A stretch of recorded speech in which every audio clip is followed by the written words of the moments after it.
हरे।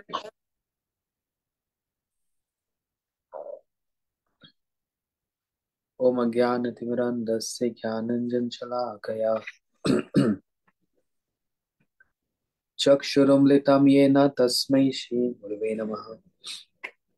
गुरवे गौरचन्द्राय राधिकायै सदालये कृष्णाय कृष्णभक्ताय तद्भक्ताय नमो नमः। कृष्णाय वाञ्छकल्पतरुभ्यश्च कृपा सिन्धुभ्यैव च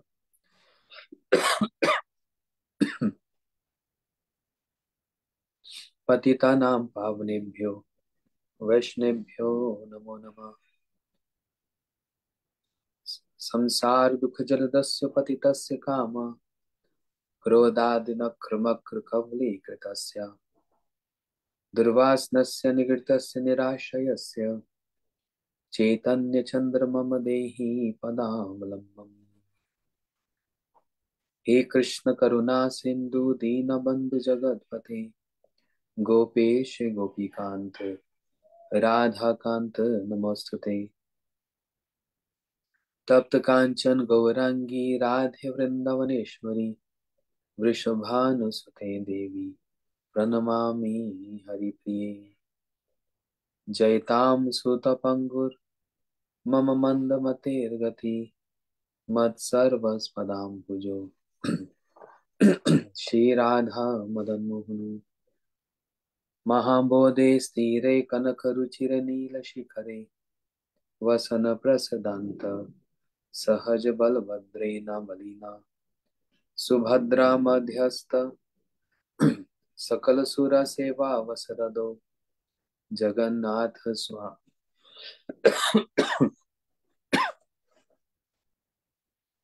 नयन पथगामी भवतु मे राधा चिंता निवेशिनम यस्य कांति विलोकिता श्री कृष्ण चरणं वंदे राधा लिंगितम विग्रहम। श्री कृष्ण चैतन्य प्रभु नित्यानंद श्री अद्वैत गदाधर शिवासादि गौर भक्त वृंदा। आप सब बोलो हरे कृष्ण कृष्ण कृष्ण हरे हरे हरे राम राम राम हरे हरे। श्री श्री चैतन्य चरितमृत श्री कृष्णदास कविराज गोस्वामी जी के द्वारा रचित। हम लोग श्रवण कर रहे थे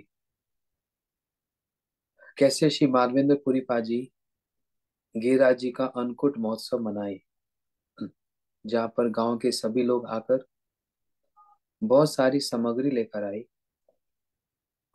और गोपाल जी का बड़ा सुंदर अभिषेक हुआ। पंचद्रव्य और पंचगव्य, दूध दही घी, गाय के मूत्र गाय के गोबर इत्यादि से बड़ा सुंदर अभिषेक हुआ और सब अपने अपने घर से बहुत सारी सामग्रियां लेकर आए। इसको कहा गया अन्नकूट उत्सव, जहां पर इतना चावल, इतना दाल, इतनी रोटी पूड़ी, ये सब कि ऐसे लगा जैसे एक पहाड़ बन गया है, एक पर्वत बन गया है।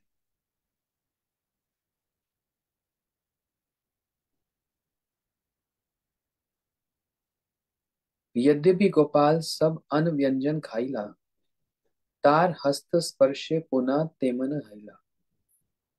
कह रहे यद्यपि गोपाल जी ने सभी प्रकार के अन्न खा लिए, सब भोग खा लिया, फिर भी उनके हाथ के स्पर्श से पुनः सब कुछ पूर्वत हो गया। गोपाल जी इसको छू रहे हैं ना, तो गोपाल जी के छूने से वो सारी सामग्री फिर जितनी खाई है उतनी ही फिर और वहां पर उपस्थित हो गई। जितना खाया उतना और वहां पर आ गया, कोई कमी नहीं हुई। इसका कारण क्या हुआ? बोलते हैं गोपाल जी के हाथों का स्पर्श करना। इसलिए भगवान जिस वस्तु को स्पर्श कर लेते हैं वो अपने आप में पूर्ण हो जाती है, क्योंकि ईशोपनिषद कहता है ओम पूर्णम इदम। भगवान पूर्ण है, भगवान से जो निकलता है वो भी पूर्ण है, और जो बचता है वो भी पूर्ण है, क्योंकि भगवान क्या है? पूर्ण वस्तु है। वो हमारी तरह अपूर्ण नहीं है। मतलब क्या? जैसे हम लोग, ध्यान से समझो, जैसे हम लोग यदि कुछ खाएं तो जो खाने के बाद क्या हो जाता है? वो वस्तु कम हो जाती है। इसका कारण क्या है? हम हैं इनकम्प्लीट, हम हैं अपूर्ण। हमारी इंद्रियां वो भी, हमारे विचार वो भी, सब कुछ अधूरा है, इनकम्प्लीट है, अपूर्ण है। इसलिए भगवान कोई भी वस्तु को खाएं, भगवान किसी को भी स्पर्श करें, वो अपने आप में पूर्ण हो जाता है। इसलिए जब हम भोग लगाते हैं तो कोई साधारण व्यक्ति कह सकता है, अरे प्लेट में भोग लगाया और जितना था वैसे का वैसे ही है, कौन विश्वास करेगा भगवान ने इसको खाया? अब वो व्यक्ति तत्व सिद्धांत को नहीं जानता, भगवान की महिमा को नहीं जानता, इसलिए वो ऐसा डाउट, ऐसा संशय करता है। लेकिन यदि हम भगवान के तत्व सिद्धांत को समझेंगे तो सिद्धांत क्या कहता है? भगवान पूर्ण है और जिस वस्तु को स्पर्श करते हैं वो भी पूर्ण हो जाती है। भगवान किसको स्पर्श करते हैं? गीता जी में भगवान ने कहा पत्रम पुष्पम फलम तोयम यो में भक्त पृच्छति। कोई मुझको प्रेम से एक फल, एक फूल, एक तुलसी, जल, ये सब अर्पण करता है तो मैं उसको तुरंत स्वीकार कर लेता हूँ। वो एक साधारण सा एक पुष्प है, एक फूल। उसकी उसकी अपनी कोई महिमा नहीं है, लेकिन वही एक फूल भगवान को जब अर्पण हो जाता है तो उसकी कितनी महिमा हो जाती है। उसको ये कहा जाता है भगवान का प्रसाद है। तो महिमा क्या हुई? ये पूर्ण हो गया। ऐसी भगवान का प्रसाद। और ऐसे ही भगवान के भक्त, है ना? हम लोग जब दीक्षा नहीं लेते, मंत्र नहीं लिया, गुरु जी से दीक्षा ये सब नहीं लिया, तब तक क्या रहता है? अपूर्णता रहती है, इनकम्प्लीटनेस। लेकिन जैसे ही गुरु जी से मंत्र इत्यादि हरि नाम लिया तो क्या हो गया? मैं ये नहीं कहता कि एकदम से पूर्ण हो गया, कंप्लीट हो गया, लेकिन प्रोसेस में आ गया। और प्रोसेस में आने से ही वो पूर्ण और कंप्लीट होने लग गया है। जो भगवान के भक्त हैं, जैसे हनुमान जी और ऐसे भगवान के जो परिकर हैं, वे भी पूर्ण हैं। जैसे भगवान पूर्ण है, वे भी पूर्ण है। लेकिन एक अंतर है, जो भगवान कर सकते हैं वो उनके परिकर भी कर सकते हैं। परंतु एक चीज का अंतर है, भगवान के परिकर ये सृष्टि नहीं कर सकते। भगवान के परिकर सृष्टि नहीं कर सकते, क्रिएशन नहीं कर सकते। इसलिए अगर वो सृष्टि कर सकते हैं तो एक दोष आ जाता है। क्या दोष आता है? बहु ईश्वरवाद। बहु ईश्वरवाद मतलब बहुत सारे ईश्वर। अब ईश्वर तो बहुत सारे नहीं है, एक भगवान है। इसलिए भगवान के जो परिकर हैं वह सृष्टि नहीं कर सकते, एकमात्र भगवान ही सृष्टि करते हैं। लेकिन है सब पूर्ण, है ना? वो बात अलग है। भगवान पूर्ण होकर भी अपूर्णता दिखलाते। जैसे गोवर्धन लीला में गिरिराज जी क्या कह रहे हैं? आनो रे और ले आओ और ले आओ। तो यहाँ पर ये सिद्धांत कैसे लगेगा? भगवान ने एक बार खा लिया तो वो पूर्ण हो जाना चाहिए था, वो फिर समाप्त कैसे हो गया? फिर भगवान ये भी कह रहे हैं और ले आओ और ले आओ, फिर और लाया गया तो वो भी समाप्त हो गया, है कि नहीं? फिर वो कैसे समाप्त हुआ? इसी बात को दिखलाने के लिए, समझाने के लिए भगवान ने ये अन्नकूट उत्सव की लीला को किया है। हाँ, कि मैं खाता हूं तो, जब मैं खाता हूं तो क्या होता है? समाप्त भी हो जाता है यदि मैं खाता हूं तो। है, वो समाप्त भी हो जाता है। और फिर कभी क्या दिखलाते हैं? मैं खाता हूं तो वो पूर्ण रहता है। लेकिन गिरिराज जी जितनी बार भी खाए, आनो रे आनो रे आनो रे ये सब बोला, और सब समाप्त हो गया, फिर और लाया गया। लेकिन लास्ट में क्या हुआ? अंत में क्या हुआ? सब वैसे का वैसे ही और उससे ज्यादा वहां पर आ गया। है ना? उससे भी अधिक वहां पर आ गया, ज्यादा आ गया। क्यों? भगवान पूर्ण है, इसलिए भगवान को अपूर्ण नहीं मानना चाहिए। यहाँ पर इस लीला के माध्यम से यही दिखलाया जा रहा है कि गोपाल जी का हाथ का स्पर्श करने से सब कुछ पूर्ण हो गया। इहा अनुभव कैला माधव गोसाई, तार ठाई गोपाल लुकान किछु नाई। एक दिन उदोगे एछे महोत्सव कैला, गोपाल प्रभावे है अन्य न जानिला। श्री गोपाल की इस भोजन लीला का अनुभव केवल श्री माधवेंद्रपुरी को ही हुआ, क्योंकि उनके जैसे भक्तों से भगवान की कोई बात छिपी नहीं रह सकती। कितनी अच्छी बात कही।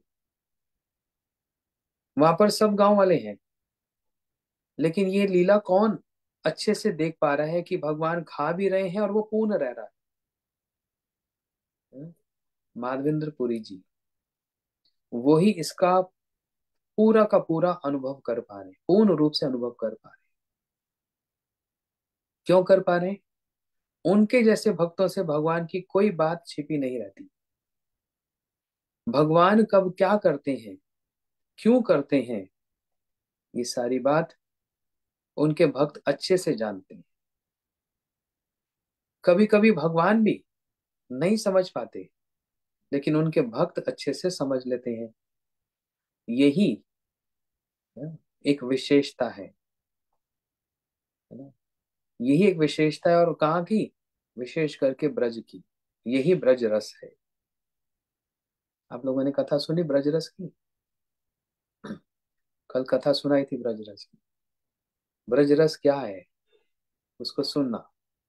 आज भी और कथा सुनेंगे, और सच में बहुत रस आ रहा है, बड़ा आनंद हो रहा है।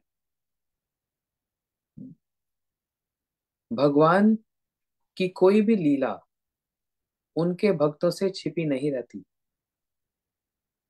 क्यों? साधु हिदि मह्यम साधु हिदिम तमहम, मद अनंत न जानन्ति, नाहु तेभ्यो मनगपि। भागवत जी में ये बात कौन कह रहा है? स्वयं भगवान इस बात को कह रहे हैं। क्या? साधु मेरे हृदय में है और मैं साधु के हृदय में हूँ। वो मुझको छोड़कर और किसी को नहीं जानते, और मैं भी उनको छोड़कर और किसी को नहीं जानता। हमारा इतना आपस में प्रेम है ना? इसलिए साधु कैसे भगवान की बात को जान लेते हैं, और भगवान कैसे भक्त की बात को जान लेते हैं, क्योंकि दोनों एक दूसरे के हृदय में है ना। जैसे, कैसे बताएं? जैसे अगर हमारे हृदय जुड़े हुए हो, हमारा एक स्ट्रॉन्ग कनेक्शन हो समझते हैं? अगर एक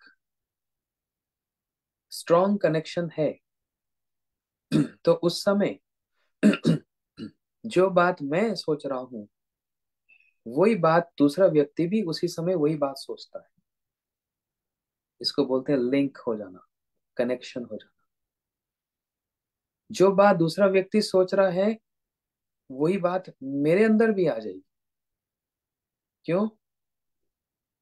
क्योंकि एक बड़ा सुंदर एक लिंक है वहां पर, कनेक्शन है। किस चीज का? प्रेम का लिंक है। वहां पर ज्यादा कुछ कहना नहीं पड़ता, समझाना नहीं पड़ता, अपने आप बात समझ आ जाती।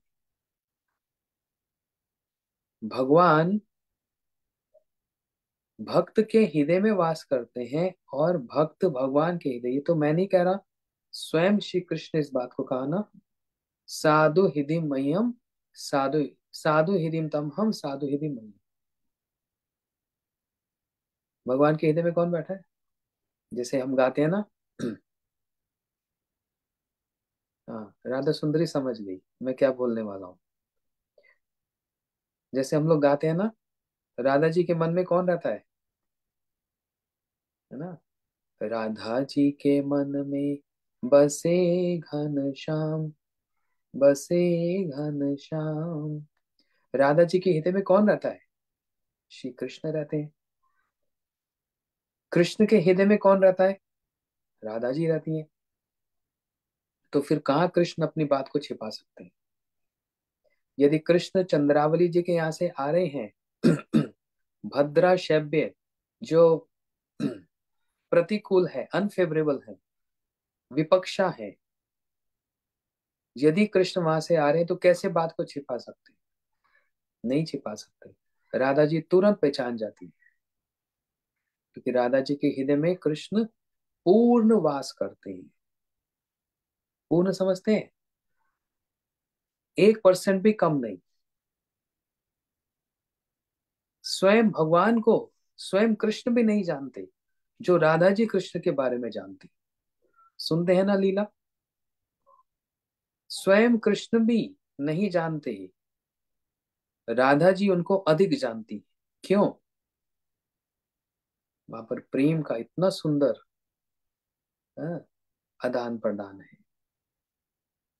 उनके बारे में सब समय सोचती रहती है राधा जी। राधा जी का और कोई संसार है ही नहीं। उनका एक संसार कौन है? बस कृष्ण है ना। इसलिए गुरुदेव एक कथा सुनाते थे। श्री कृष्ण कहते हैं राधा जी और गोपियों को, क्या कह रहे हैं? मई भक्ति ही भूता नाम अमृता कल्पते। कृष्ण कह रहे हैं मेरी भक्ति ही, मेरे चरणों में भक्ति, मेरा समर्पण ही भक्तों को मेरे पास लेकर आता है। इसलिए अनन्य भक्ति करो। अनन्य भक्ति मतलब वन पॉइंटेड। गोपियां कहने लगी, श्याम सुंदर हम समझे नहीं, ये अनन्य भक्ति का मतलब क्या होता है, जरा समझाएंगे? तो कृष्ण कहने लगे आसान है। जो मुझको छोड़कर ब्रह्मा, शिव, सूर्य, चंद्र, इंद्र, गंधर्व, सर्प, मनुष्य, दानव, पूरा लिस्ट सुना दिया। जो मुझको छोड़कर किसी को नहीं जानते, इन सब में से किसी को नहीं जानते, बस मुझको ही एकमात्र जानते हैं और मानते हैं और प्रेम करते हैं, उसको कहा जाता है अनन्य भक्ति और अनन्य भक्त। राधा जी ने कहा अच्छा अब मैं समझी, तो ठीक है, हम आपकी अनन्य भक्ति नहीं करती, हम आपकी फनन्य भक्ति करती। कृष्ण सोचने लगे ये तो शब्द कभी सुना नहीं। अनन्य तो सुना, गीता जी में भी बोल दिया ना। गीता जी में अनन्य बोला ना, अनन्य चिंत्यो माम जे जना पर्युपासते तेष नित्य भुक्ता नाम योग में। लेकिन ये फनन्य क्या होता है हमने कभी सुना नहीं। तो राधा जी से पूछा ये फनन्य क्या होता है? राधा जी ने कहा पहले आप बताओ अनन्य क्या होता है। बोलते हैं जो मुझको छोड़कर ब्रह्मा, शिव, सूर्य, चंद्र को किसी को नहीं जानता, किसी को नहीं मानता, किसी से प्रेम नहीं करता, वो अनन्य है। तो राधा जी ने कहा तो मेरी बात तो बहुत सिंपल है। आपको तो ये भी पता है कि आपके अतिरिक्त, आपके अलावा कोई और है भी। लेकिन हे प्यारे श्याम सुंदर, हमको तो ये भी नहीं पता कि आपके सिवाय कोई और भी है जिससे प्रेम किया जा सकता है। आपके सिवा कोई और भी है जिससे हमारी आसक्ति हो सकती है। आपके सिवा कोई और भी है जिसका हम ध्यान कर सकते हैं। हमको तो ये भी नहीं पता है, इसलिए हम अनन्य नहीं, हम फनन्य भक्ति करते हैं ना। अनन्य और फनन्य। तो कृष्ण भी हंसने लगे,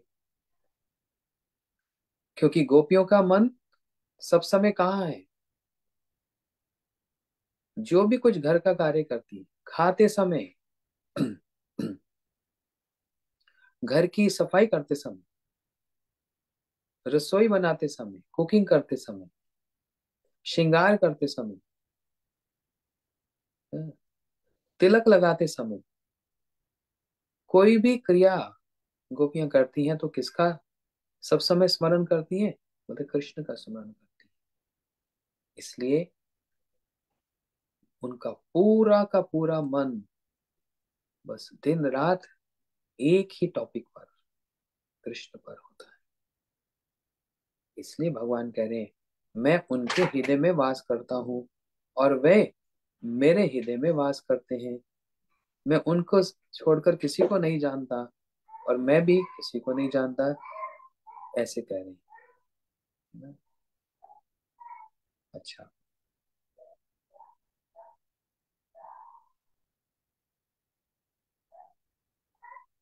एक दिन के प्रयास से इतना बड़ा महोत्सव केवल श्री गोपाल के प्रभाव से ही संभव हो सका।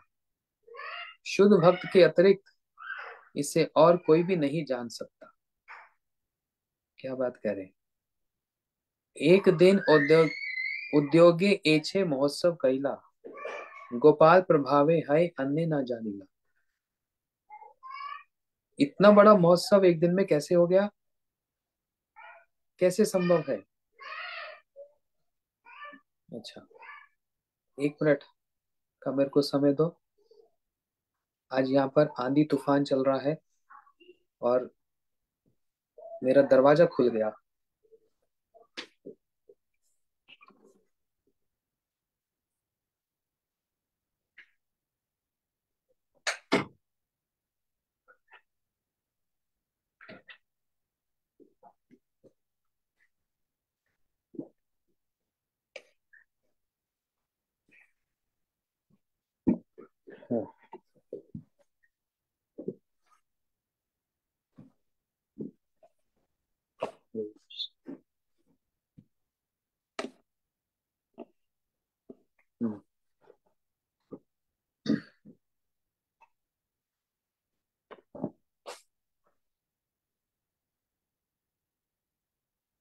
इतना बड़ा महोत्सव कैसे संभव हो पाया?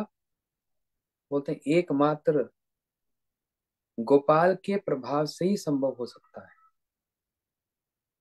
और इसको जान कौन सकता है? एकमात्र शुद्ध भक्त ही जान सकता है। जैसे गुरु जी की बात बतलाता हूँ। गुरु जी के समय में नवदीप परिक्रमा है ना, अभी आने वाली है ना, होली पर नवदीप परिक्रमा। एक बार आप लोग आइए, आपको बहुत अच्छा लगेगा।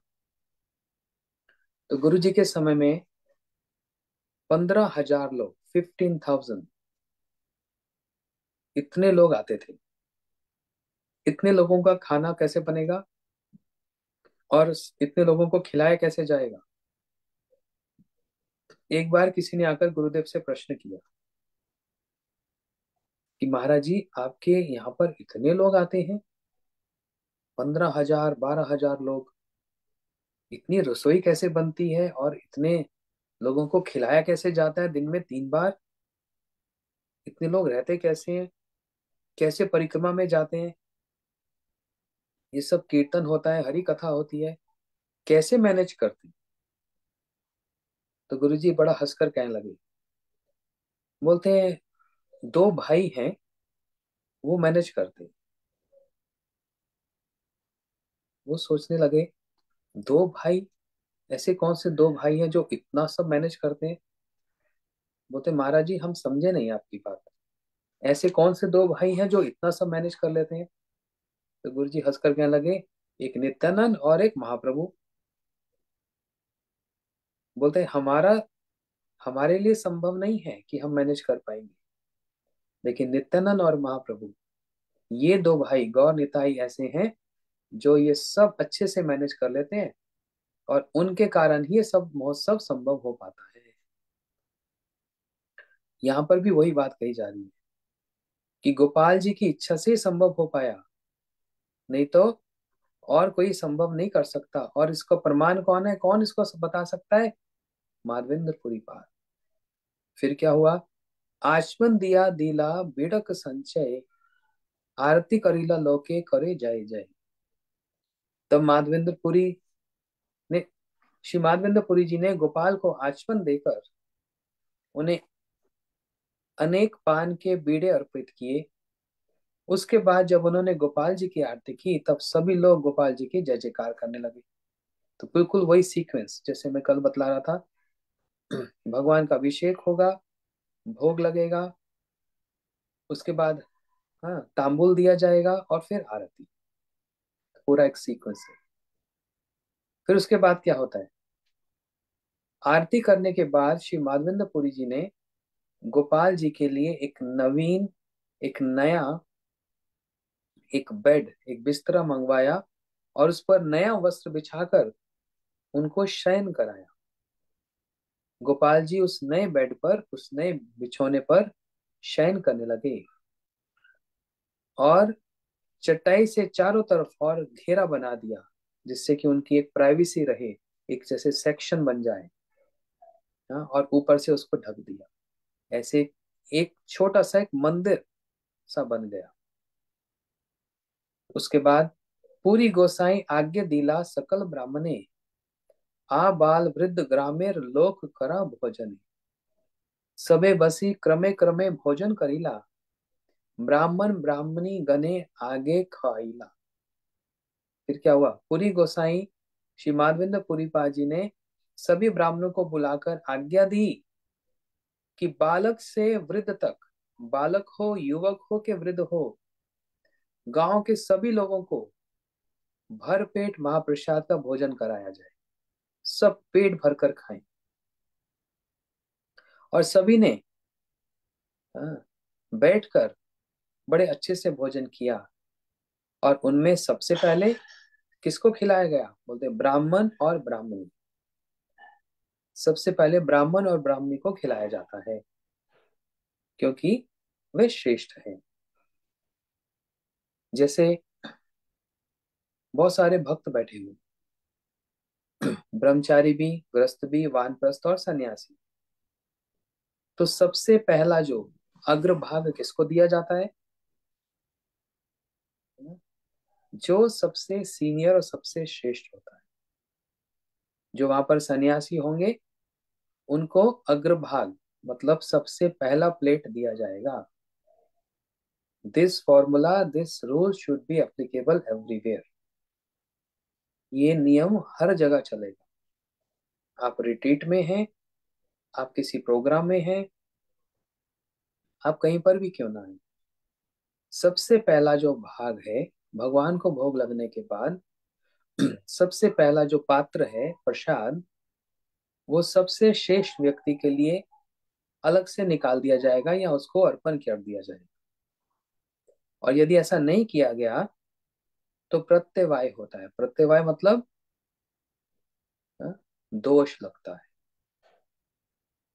फिर दोष लगता है। इसलिए ये एक नियम है, और उस नियम को भी अगर हम पालन नहीं करते तो हमको दोष लगेगा। जैसे श्री चैतन्य महाप्रभु जी की लीला में अद्वैताचार्य जी अपने घर में अपने पिताजी के लिए श्राद्ध कर रहे हैं, और वहां पर बहुत सारे ब्राह्मण आए, और वहीं पर फिर हरिदास ठाकुर जी भी आए, उनको निमंत्रण दिया गया। तो श्री अद्वैताचार्य जी ने सबसे पहला जो भाग, अग्रभाग, वो हरिदास ठाकुर जी को अर्पण किया। ये देखकर सारे ब्राह्मण बड़े नाराज हो गए। बोलते हम इतने बड़े बड़े ब्राह्मण,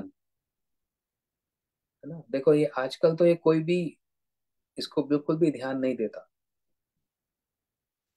हाँ, यहाँ तक भी होता है कि घर में किसी ने कार्यक्रम किया, कोई प्रोग्राम रखा, और भक्त अभी आए भी नहीं, गेस्ट आए भी नहीं, पहले खा लो क्योंकि बाद में तो फिर देर हो जाएगी या फिर मिलेगा भी नहीं। हाँ, ये अपराध है, ये अच्छी बात नहीं है, ये नीति के अगेंस्ट है। नीति क्या कहती है? अतिथि देव भव। पहले अतिथि को खिलाया जाएगा, गेस्ट को खिलाया जाएगा, उसके बाद लास्ट में जो बचेगा उसी को खाकर, और नहीं भी बचेगा तब भी कोई प्रॉब्लम नहीं। बच गया तो ठीक है, नहीं बचा तो ऐसे ही भगवान को धन्यवाद करके कि आज हमने अपने घर में प्रोग्राम किया। आजकल इसको बहुत कम लोग मानते हैं, लेकिन ये एक नियम है। श्री अद्वैताचार्य प्रभु, इन्होंने अग्रभाग दिया श्री हरिदास ठाकुर जी को, और सारे ब्राह्मण रुष्ट हो गए। बोलते हम इतने ऊंचे कुल ब्राह्मण, और ये हरिदास, ये तो मुसलमान, ये तो यवन है, इसको कैसे दे दिया? जब सब उठकर नाराज होकर जाने लगे, तो हरिदास ठाकुर जी ने बड़ी दीनता से श्री अद्वैताचार्य प्रभु से कहा, हे गोसाई, आप ऐसा मत कीजिए। देखो सारे ब्राह्मण रुष्ट हो रहे हैं, जब ब्राह्मण रुष्ट हो जाए तो ये अच्छा लक्षण नहीं होता। आप ऐसा मत कीजिए, ये प्रसाद का पहला भाग ब्राह्मण को ही देना चाहिए, ये नियम है, ये नीति है। तो श्री अद्वैताचार्य जी हंसकर कहने लगे, हे हरिदास, आप जैसे शुद्ध भक्त को अग्रभाग भोजन कराने का मतलब मैंने आज हजारों लाखों ब्राह्मणों को खिलाना हो गया मेरा। ये सुनकर सारे ब्राह्मण रुष्ट होकर चले गए, सब। लेकिन श्री अद्वैताचार्य जी ने एक सिद्धांत वहां पर स्थापित किया। क्या सिद्धांत स्थापित किया श्री अद्वैताचार्य जी ने? कि अग्रभाग देते समय क्या विचार करना चाहिए? कौन सबसे श्रेष्ठ है? श्री हरिदास ठाकुर जो दिन रात नाम जप करते हैं, वो ब्राह्मणों से भी श्रेष्ठ है ना, भले वो ब्राह्मण नहीं है। इसलिए भागवत जी में क्या बताया? कपिल भगवान माता देवती से क्या कह रहे हैं? अहो बट शपशतो गृहान या जीवाग्रे वर्तते नाम तुभ्यम। तेपस तपस थे, कह रहे हैं क्या? एक कुत्ते का मांस खाने वाला व्यक्ति, कुत्ते का मांस जो खाता है उसको कहा जाता है चंडाल। एक ऐसा कुत्ते का मांस खाने वाला चंडाल भी, वह भी यदि भगवान नाम को, भगवत नाम को करता है, तो उसने सारी तपस्या कर ली, उसने सारा व्रत कर लिया, उसने सब कुछ कर लिया, बस भगवान का नाम करने से, है ना, इतनी बड़ी बात कही। और हरिदास ठाकुर जी सारा दिन सारी रात हरि नाम जप करते, इसलिए ब्राह्मणों से भी श्रेष्ठ हैं। और ये है अग्रभाग। अच्छा, अग्र पूजा किसकी करनी चाहिए? अग्र पूजा मतलब सबसे पहली पूजा किसकी करनी चाहिए? सबसे पहली पूजा इसको दिखलाया कहाँ पर?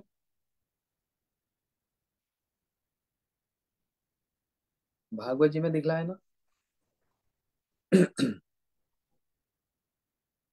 अ, युधिष्ठिर जी का राजसूय यज्ञ, बड़ी अच्छी कथा है, सुनो।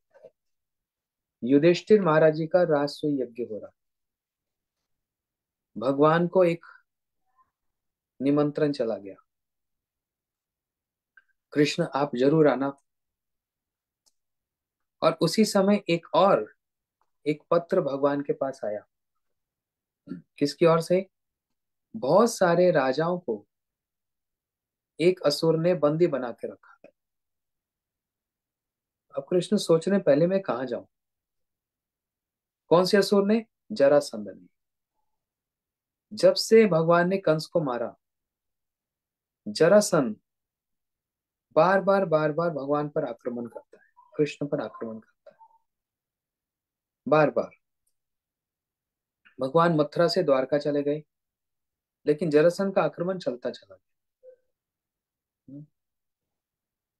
जरासंध क्या करता? बहुत सारे राजाओं को बंदी बना दिया, कैद कर लिया। तो उन्होंने सबने मिलकर एक लेटर लिखा, एक पत्र लिखा, प्रभु आप आइए और हमारी रक्षा कीजिए। अब भगवान सोच रहे हैं मैं पहले कहाँ जाऊं, इसलिए उद्धव जी से पूछा, हे उद्धव, मेरे को क्या करना चाहिए? पहले मैं अपने प्रिय युधिष्ठिर के यज्ञ में जाऊं, या फिर पहले मैं राजाओं को मुक्त करूं? उद्धव जी कहने लगे, आप मुझसे ऐसा प्रश्न करके आप मुझको भी मोह में डाल रहे हैं। आप जो सब जानते हैं आप मुझसे पूछ रहे हैं।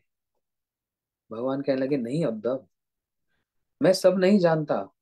तुम जितनी अच्छे से परामर्श, एडवाइस दे सकते हो, उतना और कोई नहीं दे सकता। तो मेरे को क्या करना चाहिए? खैर, उद्धव जी ने फिर वहां पर एक बड़ी अच्छी बात बतलाई। बोलते पहले आप युधिष्ठिर के यज्ञ में मत जाओ, पहले आप जरासंध के पास जाओ। और आप अकेले नहीं जाना, भीम और अर्जुन को साथ लेके जाना। जरासंध बहुत दानी है, ब्राह्मणों को बहुत दान देता है। आप तीनों ब्राह्मण का वेश धारण करके जाना, और जरासंध से कहना हम तुमसे कुछ मांगने आए हैं। और जरासंध कभी किसी को खाली हाथ नहीं छोड़ता।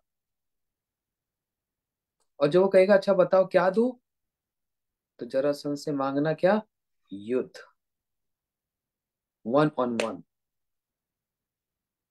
एक एक हाथ, युद्ध हो जाए, ये मांगना। पूरा प्लान बता दिया। और फिर भीम जरासंध को मारेगा, भीम को ही जरासंध को मारने देना। जब भीम जरासंध को मारेगा तो सारे राजा को मुक्त किया जाएगा। जब सारे राजा मुक्त हो जाएंगे तो वो सारे के सारे राजा युधिष्ठिर के यज्ञ में आ जाएंगे। इसलिए आपके प्रिय युधिष्ठिर का नाम चारों तरफ हो जाएगा, और सारे राजा उसको बहुत, हाँ, अर्थ भी देंगे। अर्थ मतलब फाइनेंशियल सपोर्ट भी देंगे। तो यज्ञ तो अपने आप सक्सेसफुल हो गया।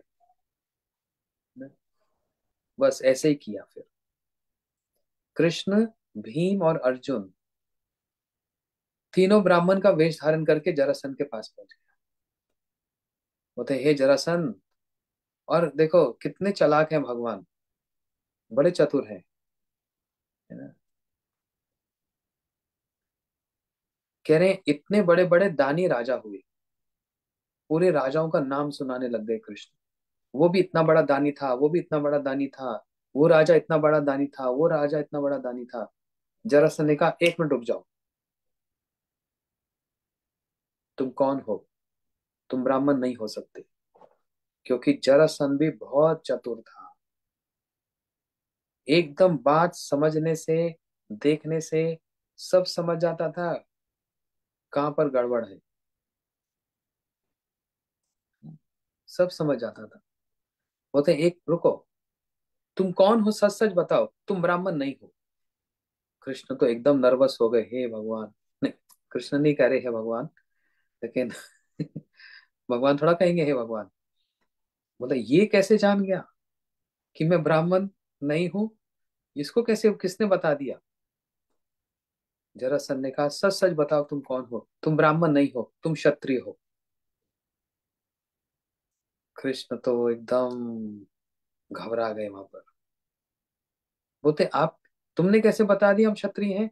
बोलते क्योंकि यदि तुम ब्राह्मण होते तो जो इतनी बड़ी लिस्ट हमको सुनाई है, तो ब्राह्मणों के नाम बतलाते, हर कोई अपनी जाति का ही नाम बतलाता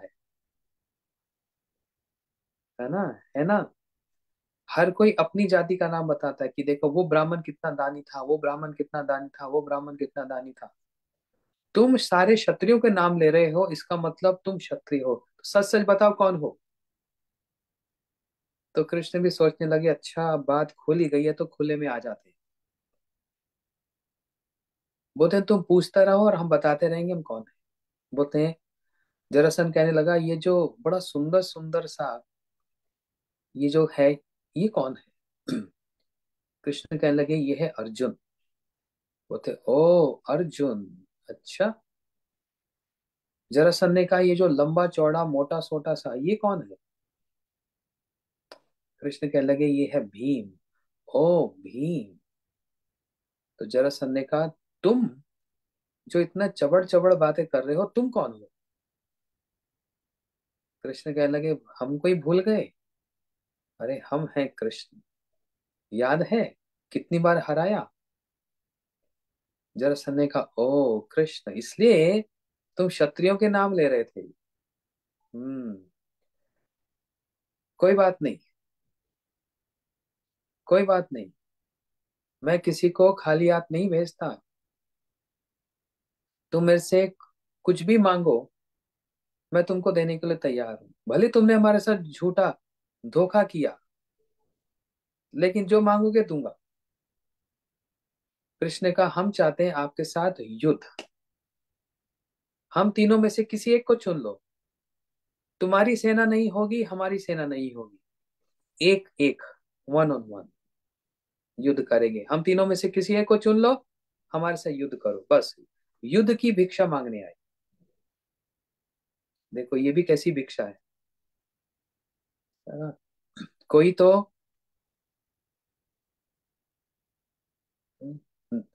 कोई तो घी की भिक्षा मांगने आता है, चावल की भिक्षा मांगने आता है। कोई भूमि की भिक्षा मांगने आता है। कौन मांगने आया? श्री वामन भगवान आए ना, भूमि की भिक्षा। कोई भूमि की भिक्षा, कोई गाय की भिक्षा।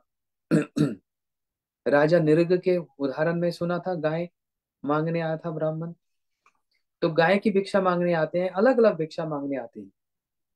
लेकिन हमारे श्री कृष्ण ये राधा जी के आगे अपने मस्तक को झुकाकर क्या भिक्षा मांगते हैं? अपने प्रेम की भिक्षा हमको दे दो। हे राधा जी, आपका प्रेम कितना ऊंचा है। आप मेरी इतनी चिंता करती हो, आप सब कुछ मेरे लिए ही सोचती हो। मेरा प्रेम इतना ऊंचा नहीं जितना प्रेम आपका है। इसलिए मैं झोली पसारता हूँ, आप मुझको वो प्रेम की भिक्षा दो।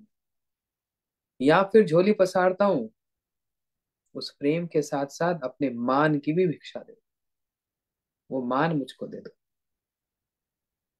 है ना। ये एक भिक्षा है। तो यहाँ पर कृष्ण कौन सी भिक्षा मांगने आए? युद्ध की भिक्षा, है ना। मुझसे युद्ध करो। तो जरासंध तुम चुन लो किसको करना है। जरासंध ने कहा, अर्जुन से तो मैं युद्ध करूंगा नहीं। क्यों? ये मेरे से छोटा है। छोटे को मारकर अगर मैं जय भी हो जाएगी मेरी, तो लोग क्या कहेंगे? छोटे को तो मारा ना, छोटे को तो कोई भी मार सकता है। इसलिए अर्जुन से मैं युद्ध नहीं करूंगा। और कृष्ण, तुम्हारे साथ तो मैं युद्ध बिल्कुल भी नहीं करूंगा। बोलते, वो क्यों? बोलते, तुम्हारा स्वभाव बड़ा खराब है। क्योंकि जब तुम जीतते हो, तब तक तुम युद्ध क्षेत्र में खड़े रहते हो। लेकिन जैसे तुम हारने लगता है ना, तो रन छोड़ के भाग जाता है। जब तुम हारने लगता है तो पीठ दिखाकर रन छोड़ के भाग जाता है। भगवान रन छोड़ के भागे ना, इसलिए भगवान का नाम क्या है? श्री कृष्ण का एक नाम है रणछोड़ भगवान। गुजरात में दर्शन है रणछोड़ भगवान का। जो युद्ध का क्षेत्र छोड़कर, रन छोड़कर भागे, वह रणछोड़ भगवान। तो भगवान एक बार रन छोड़ के नहीं भागे, दो बार रण छोड़कर भागे। आप कहेंगे दो बार, हमने तो एक ही बार सुना। जब काल यवन आया सामने, कृष्ण देखकर अरे काल यवन, और कृष्ण रण छोड़कर जो भाग गए, नाम हो गया रणछोड़। तो एक तो ये रणछोड़। दूसरे रणछोड़ कौन से होते हैं? वो जो कृष्ण जो रास लीला में गोपियों के सामने अंतर ध्यान हो गए, मतलब छोड़कर भाग गए। क्यों? कृष्ण विचार करने लगे ये इतनी जो गोपियां हैं, और उसमें भी जो राधा जी हैं, इनका प्रेम तो इतना ऊंचा और इतना गहरा है, वहां तक तो मेरी भी पहुंच नहीं है। इन सब प्रेमियों की सभा में मैं तो बहुत नर्वस हो रहा हूं। मैं क्या प्रेम इनको बतलाऊंगा? मेरा तो कोई समर्थ ही नहीं है ना। शिष्य अपने गुरु जी के सामने आता है ना, तो थोड़ा सा नर्वस तो हो जाता है। शिष्य कितना भी भले शाई नेचर का हो, हाँ होता है ना, बड़ा शाई है, या फिर कितना होशियार भी क्यों ना हो, गुरु तो गुरु ही है। गुरु जी के सामने आके तो हाथ पैर कांपते हैं, डरता है। इसलिए ब्रजरस क्या है? जो सारे जगत का गुरु है, कौन? वंदे कृष्ण जगत गुरुम। वो वहां पर शिष्य है। किसका शिष्य है? राधा जी का। राधा जी का शिष्य है वह। कौन? श्री कृष्ण। इसलिए जब देखा सामने राधा जी, ललिता, विशाखा, ये सब, तो नर्वस हो गए। बोलते हैं इनके सामने मैं क्या बोलूं, मेरे थी कोई समर्थ ही नहीं है। इसलिए छोड़कर भाग गए, मतलब अंतर ध्यान हो गए। कृष्ण अंतर ध्यान हो गए।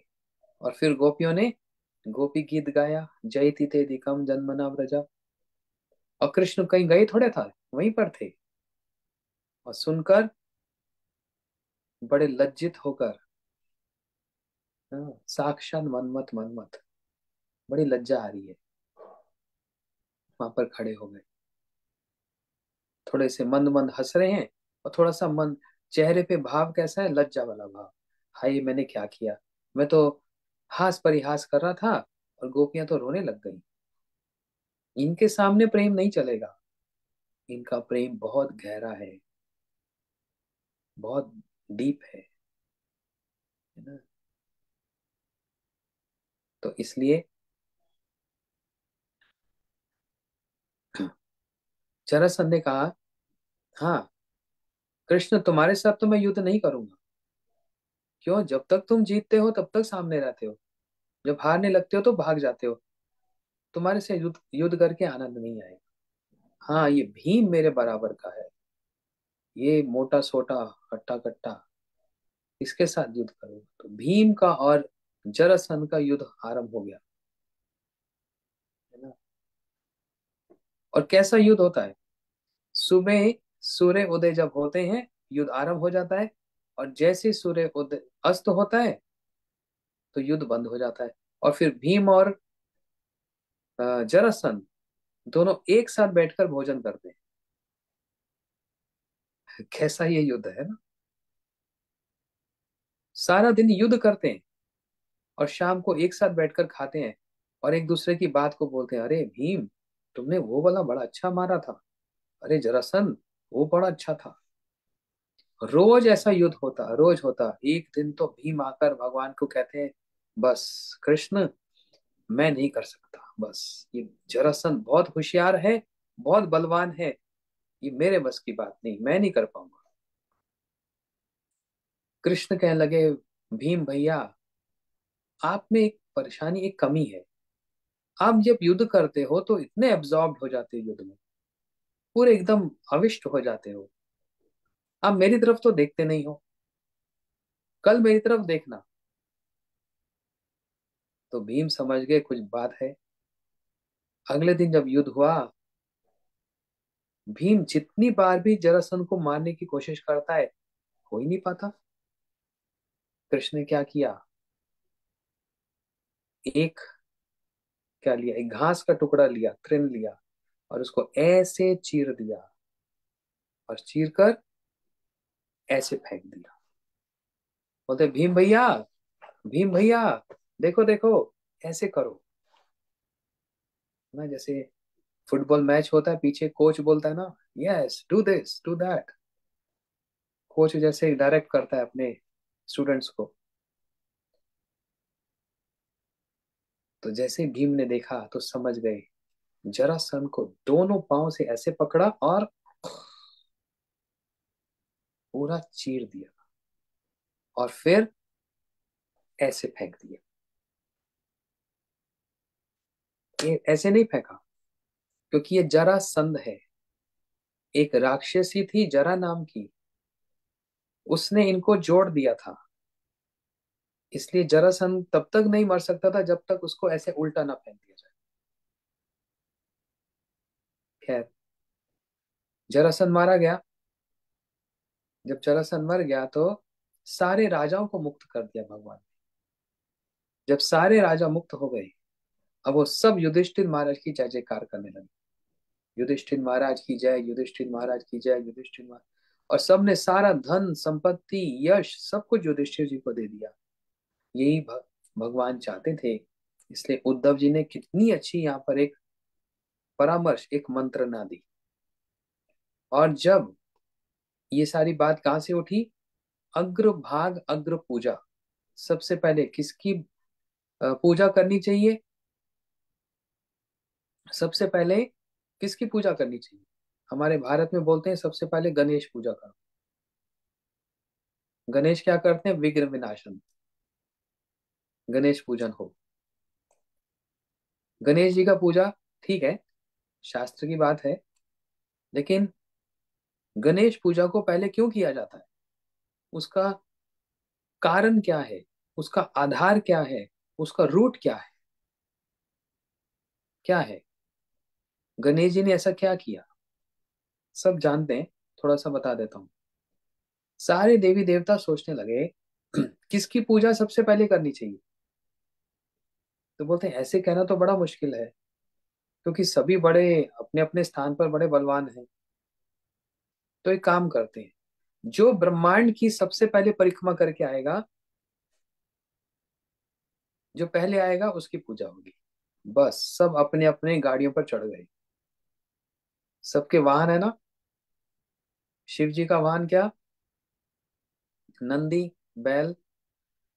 दुर्गा जी का वाहन शेर। कार्तिकेय का वाहन मयूर है ना। गणेश जी का वाहन चूहा। शनि का वाहन कौवा।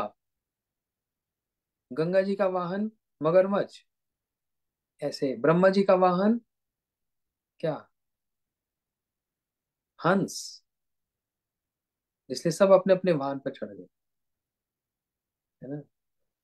इसलिए मैंने क्या बोला, सब अपनी अपनी गाड़ी पे बैठ गए। कुछ लोग, कुछ भक्त लोग गाड़ी खरीदते हैं ना, तो बोलते हैं गाड़ी का नाम भी होना चाहिए। जैसे कोई बोलते हैं घर का नाम, तो अलग अलग घर का नाम होता है। कोई घर का नाम सेवा कुंज, कोई सुरभि कुंज। तो भक्त लोग अपनी गाड़ी को भी नाम देते हैं।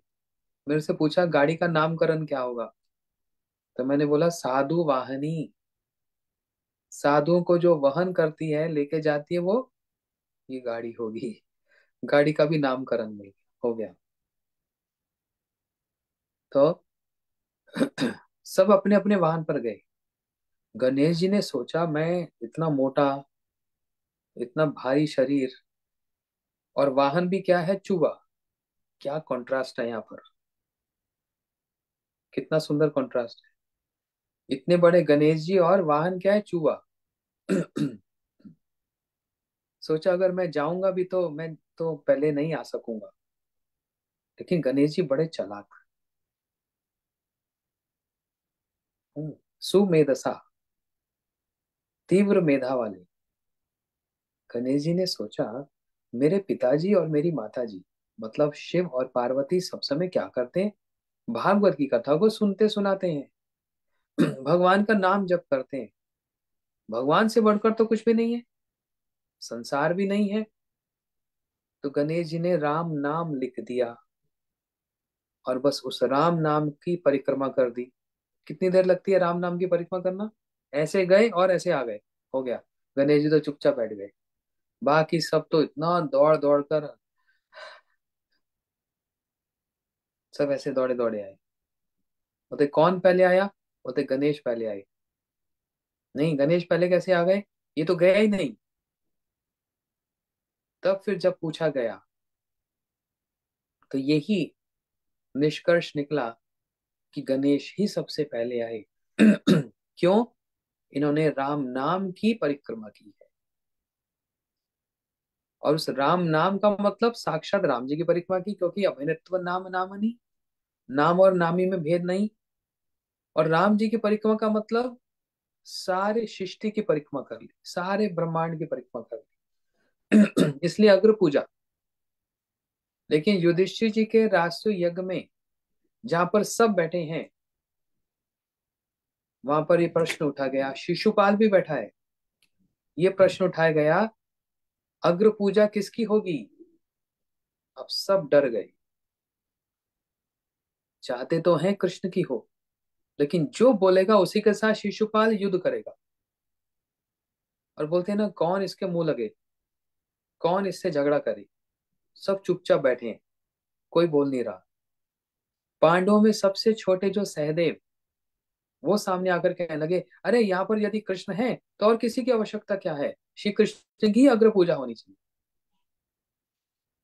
बस ये सुनकर सभी ने कहा हाँ हाँ हाँ, सबने ठीक ही कहा, श्री कृष्ण की अग्र पूजा होगी। बस सब तो बड़े प्रसन्न। लेकिन शिशुपाल अब तो भगवान को गाली पे गाली दे रहा है, खूब गाली दे रहा है। इसके पिता का कोई पता नहीं, इसकी माता का कुछ पता नहीं, बहुत कुछ। कृष्ण कहने लगे, शिशुपाल, मेरे पांडव ये निंदा को सहन नहीं कर पाएंगे, इसलिए बस करो। मैं 100 तक गिनूंगा। अरे क्या तुम गिनेगा? और बहुत कुछ बोलिए। तो भगवान की काउंटडाउन स्टार्ट हो गया। 100, 99, 98, 97, 96, 95 हो गया। और करते करते 5, 4, 3, 2, 1, बस उठाया चक्र और शिशुपाल को मार दिया, है ना? इसलिए अग्र पूजा किसकी हो? भगवान की हो। और अग्र प्रसाद किसको दिया जाए? जो सबसे श्रेष्ठ हो, उसको अग्र प्रसाद दिया जाता है। इसलिए यहाँ पर बहुत लंबी कहानी सुना दी, लेकिन श्री पूरी गोसाई मतलब मानवेंद्र पुरी जी ने ब्राह्मणों को बुलाकर सबसे पहले भोजन कराया। यहीं से बात उठी थी। और उसके बाद फिर सबको प्रसाद कराया। अन्य गांव, दूसरे दूसरे गांव के दर्शन के लिए आए लोगों ने भी गोपाल का दर्शन किया और महाप्रसाद पाया। कितना प्रसाद था, कोई समाप्ति नहीं उसकी, सबने पाया। देखिया पुरीर प्रभाव लोके चमत्कार, पूर्वे अनकुट जैन हाइले साक्षात्कार। श्री माधवेंद्र पुरीपाद के प्रभाव को देखकर सभी लोग बड़े चमत्कृत हो गए, सबको बड़ा आश्चर्य और चमत्कार लगा। सभी को ऐसा लगा मानो वे द्वापर युग में भगवान कृष्ण के कहने पर ब्रजवासियों के द्वारा अन्नकूट महोत्सव को साक्षात देख रहे हैं, है ना? ये लीला कब हुई है? ये तो कल युग में। लेकिन ये सारा अन्नकूट देखकर सबको श्री कृष्ण के गिरिराज पूजन का स्मरण हुआ है, अन्नकूट उत्सव का स्मरण हुआ है, ये सब।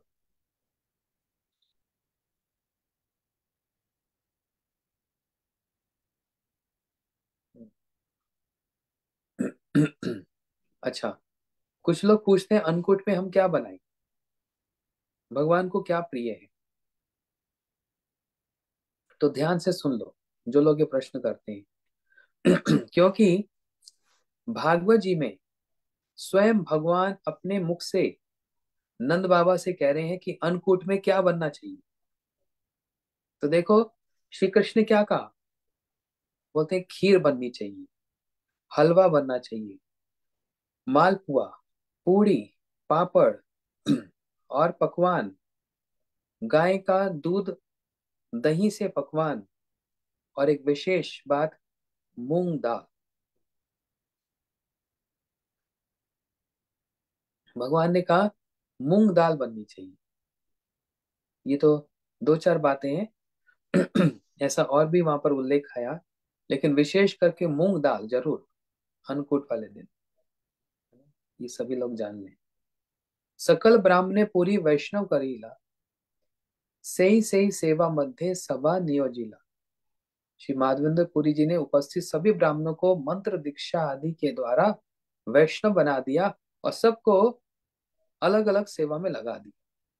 माधवेंद्र पुरी जी तो सन्यासी, ब्राह्मणों को उन्होंने मंत्र दिया, दीक्षा दी, और सबको कहा तुम सब लोग सेवा करो, सबको सेवा में लगा दिया। इसका मतलब क्या, गुरु जी सारी सेवा स्वयं कर सकते हैं, भगवान को संतुष्ट, प्रसन्न, प्रेम सब कर सकते हैं, लेकिन तो भी गुरु जी शिष्य को वो सेवा डेलीगेट कर देते हैं, मतलब बांट देते हैं। हम लोग गाते हैं ना गुरु अष्टकम में, शिव विग्रहाराधना नित्य नाना, श्रृंगार तान्मान्दिरमर्जनानु, युक्तस्य भक्तं सनियंजतोऽपि, वन्दे गुरु श्रीचरणारविन्दं, वन्दे गुरु श्रीचरणारविन्दं, वन्दे गुरु श्रीचरणारविन्दं, किंतु प्रभु या प्रिय एव तस्य। श्री गुरु जी स्वयं तो सेवा करते हैं, साथ साथ अपने शिष्यों को भी भगवान की सेवा में लगा देते हैं, है ना। किसने एक प्रश्न किया कि हम कैसे जानेंगे कि गुरु जी का हमारे जीवन में कितनी इंपॉर्टेंस है। बोलते हैं वो इंपॉर्टेंस है सेवा से। मतलब कनेक्शन क्या है, वो कनेक्शन है सेवा। और सेवा में भी एक होता है मैंने अपने मन से सेवा की, और एक होता है जो गुरु जी ने कहा उनके मन के अनुसार सेवा की। दोनों में बहुत अंतर है। गुरु जी मैं आपका कपड़ा साफ करूंगा, तो गुरु जी बोलेंगे अरे कपड़ा साफ नहीं, तुम मेरे को प्रसाद बना के खिलाओ। नहीं गुरु जी आपका कपड़ा साफ करने में, आयरन करने में हमको बड़ा अच्छा लगता है। अरे ये तुमको अच्छा लगता है, लेकिन मैं तुमसे क्या सेवा चाहता हूँ, वो सेवा पर फोकस करो। मैं तुमसे जो सेवा चाहता हूँ वो वाली सेवा करो। नहीं गुरु जी हमको ये सेवा पसंद है, तो ये तुम्हारे मन की इच्छा है ना, ये तुम्हारे मन की इच्छा है। अपना उदाहरण बताऊं प्रैक्टिकल। कार्तिक का महीना, हम सब ब्रह्मचारी रसोई में बैठकर आलू को छील रहे थे। कितने लोग हैं, 1500 लोग, 1500। उनके लिए रसोई बननी है। जहां पर सारे ब्रह्मचारी बैठे वहां मेरे फ्रेंड्स, ब्रह्मचारी फ्रेंड्स सब बैठे, मित्र बैठे, और रसोई में बहुत जरूरत थी सेवा करने की। तो मैं भी चला गया, आलू छील रहा हूँ, आलू काट रहा हूँ, हमन्या कर रहा हूँ। इतने में गुरु जी आ गए पीछे से, और हम लोग तो बहुत, हाँ सेवा भी कर रहे हैं और बहुत हंस रहे हैं। एक किसी की नकल उतारे हैं, देखो वो कैसे हंसता है, वो कैसे चलता है, सब हंस रहे हैं। थोड़ी देर के बाद देखा सब लोग एकदम चुप हो गए, शांत हो गए, और बस चुपचाप आलू छील रहे हैं। मैंने बोला अरे क्या हो गया, चुप चुपचाप सब बैठे हैं। अरे इतना अच्छा अभी हास परिहास चल रहा था, हंसी मजाक चल रहा था, तो मेरे साथ जो बैठा था ऐसे कर रहा है। तो मैंने कहा ऐसे ऐसे क्या करता है। जब मैंने ऐसे देखा तो मेरे पीछे गुरु जी खड़े थे। मैंने जब कपड़ा देख लिया गुरु जी का, ऐसे मुड़कर देखा, अच्छा, क्योंकि गुरु जी मेरे पीछे खड़े थे और सुपरवाइज कर रहे थे कौन क्या सेवा कर रहा है, कैसे कर रहा है। तब तक तो गुरुजी ने मेरे को नहीं देखा, लेकिन जब मैंने ऐसे पीछे मुड़कर देखा, गुरुजी ने मेरे को देख लिया। बस पिटाई हो गई उसी समय। कोई अपने पिटाई की बात बताता है किसी को? सब अपनी अच्छी अच्छी बात बताते हैं ना। अरे गुरुजी ने मेरे को माला दी, गुरुजी ने मेरे को ग्रंथ दिया, गुरुजी ने मेरे को प्रसाद दिया, सब अच्छी बात बताते हैं। कोई अपनी पिटाई की बात बताता है? लेकिन ये शिष्य का एक गर्व है, एक अभिमान है। हाँ, हमको गुरुजी से पिटाई मिली। बड़े अभिमान से बोलता है, क्योंकि ये पिटाई क्या है? प्रेम है ना। तो पीछे गुरुजी खड़े, मेरे को जैसे देखा तो पता है क्या किया? ऐसे कान को पकड़ लिया, और कान को पकड़कर कान से ऐसे ऊपर उठा दिया। मैंने बोला गुरुदेव, जैसे मेरा आज कान टूट जाएगा पूरा, ऐसे पूरा कान से उठा दिया। मैंने तुमको ये सेवा के लिए भेजा? मैंने बोला तुमको तुम रसोई में आलू को काटोगे, ये सेवा मैंने तुमको दी? नहीं। आलू काटने के लिए मेरे पास, अमन्या करने के लिए मेरे पास बहुत लोग हैं, लेकिन कंप्यूटर पर जो मेरे ग्रंथ हैं, पब्लिकेशन, उसके लिए मेरे पास लोग नहीं है। तुम दो तीन लोग ही हो गिनती के। जाओ, रूम में जाओ, और मेरे पब्लिकेशन, उस पर काम करो। और दोबारा कभी रसोई में देख लिया तो देख लेना।